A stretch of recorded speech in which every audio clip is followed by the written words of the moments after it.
Hello friends, स्वागत है study service online coaching academy में।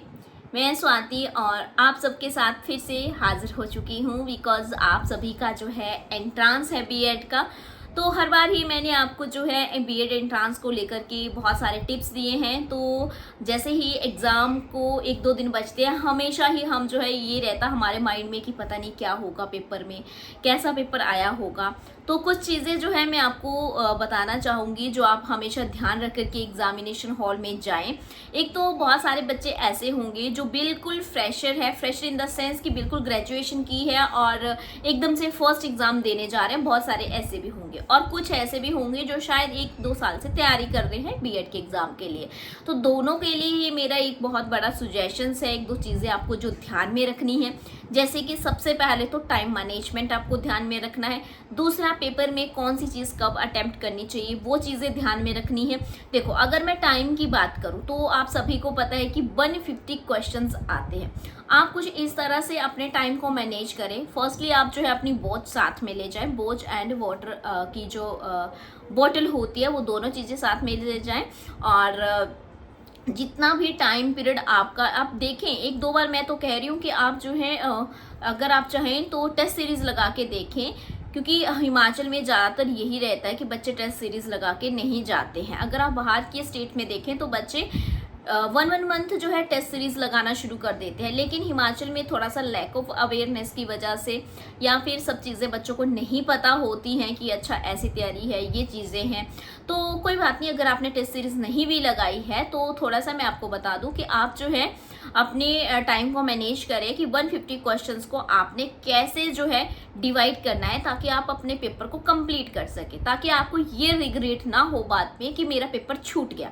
बहुत सारे बच्चों को ऐसा हो जाता है कि वो सोचते हैं कि शायद पेपर छूट गया क्योंकि टाइम उतना नहीं मिल पाया। तो ये टाइम मैनेजमेंट जो है ये आपको खुद अपने हिसाब से करनी है, ठीक है। दूसरी बात आती है कि हमें जो है जब भी आपको जो पेपर आया है उसमें टीचिंग एप्टीट्यूड जो है वो आपका सबसे इम्पॉर्टेंट पार्ट रहता है, क्योंकि वो 40 मार्क्स का आने वाला है। और बहुत सारे ऐसे स्टूडेंट होंगे जिन्हें नहीं पता होगा कि ये टीचिंग एप्टीट्यूड क्या होता है, कहाँ से क्वेश्चंस आते हैं, और ज़्यादातर हम प्रैक्टिस नहीं भी करते हैं बहुत सारे। तो मैं आपको एक टिप्स देना चाहूँगी कि अगर आपने ज़्यादा प्रैक्टिस नहीं किए हैं टीचिंग एप्टीट्यूड तो आप क्या करें। इसके लिए जो है आप ये मान के चलें कि आप कक्षा में अध्यापक हैं, एक क्लास के आप टीचर्स हैं। एज अ टीचर जो है अपनी थिंकिंग को उस टाइम रखें और सोचें कि अगर आप टीचर होते तो आप किस तरह से अपने स्टूडेंट के साथ डील करते। बहुत इंपॉर्टेंट फैक्ट है, अब जब भी हम एज अ टीचर अपने स्टूडेंट के साथ डील करते हैं तो हमेशा पॉजिटिव वे में करते हैं।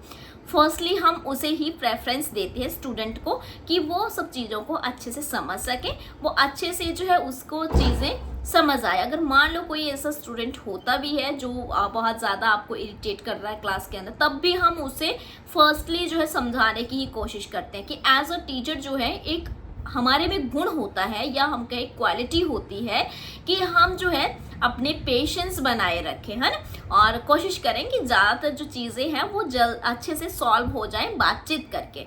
तो इस तरह से जो है आपने स्टूडेंट को जो है मद्देनजर रखते हुए अपने टीचिंग एप्टीट्यूड को अच्छे से 40 क्वेश्चंस को करके आना है।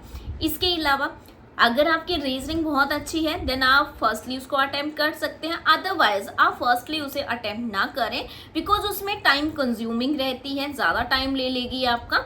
तो आप जो है ऐसा कर सकते हैं कि आप सबसे पहले जो भी बाकी पोर्शंस हैं जैसे हिंदी है, इंग्लिश है, बहुत सारे बच्चे ऐसे होंगे जिनको इंग्लिश में भी दिक्कत हो जाती है क्योंकि सिनोनिम एंटोनिम कुछ भी पूछ लेते हैं। हमने चाहे कितनी भी तैयारी कर रखी हो, कोचिंग के दौरान कर रखी हो या विदाउट कोचिंग कर रखी हो, पर सिनोनिम एंटोनिम, करेक्ट स्पेलिंग, ये सब चीज़ें आई जाती हैं ना, पेपर में अलग सी आ जाती हैं, चाहे जितना मर्जी पढ़ रखो। उसके लिए हम कुछ पढ़ नहीं सकते बिकॉज वो हमारी वोकेबलरी पर डिपेंड करती हैं।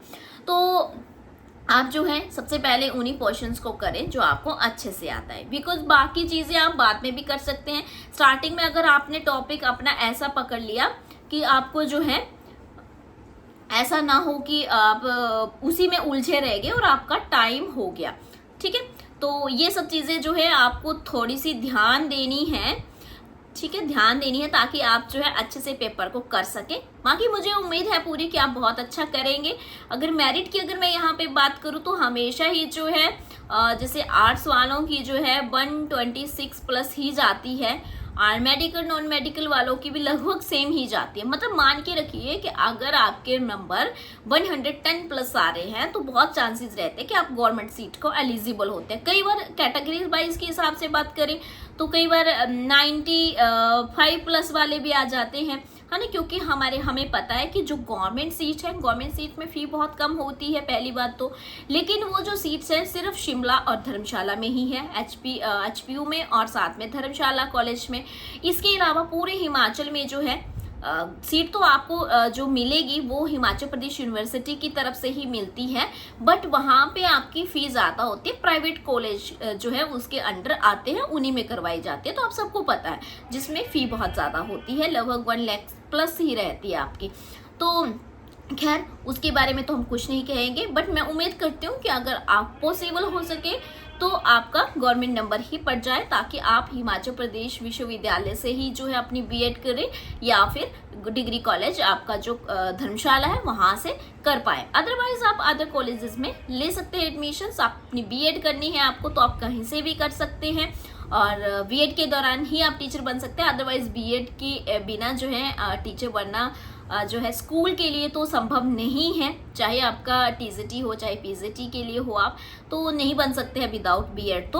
और अगर आप कॉलेज टीचिंग करना चाहते हैं देन आप जो है नेट वगैरह करके कर सकते हैं, तो उसके लिए बीएड आवश्यक नहीं होती है। लेकिन स्कूल में अगर आपको पढ़ाना है तब तो आपको बीएड करनी ही चाहिए। इसके अलावा कोई सा भी आपका डाउट हो या क्वेश्चंस हो, आप मुझे जो है कमेंट में टेक्स्ट कर सकते हैं। आपके सारे कमेंट मैं पढ़ूंगी और जो भी आंसर होंगे आपके नेक्स्ट वीडियो में आपको रिप्लाई करूंगी।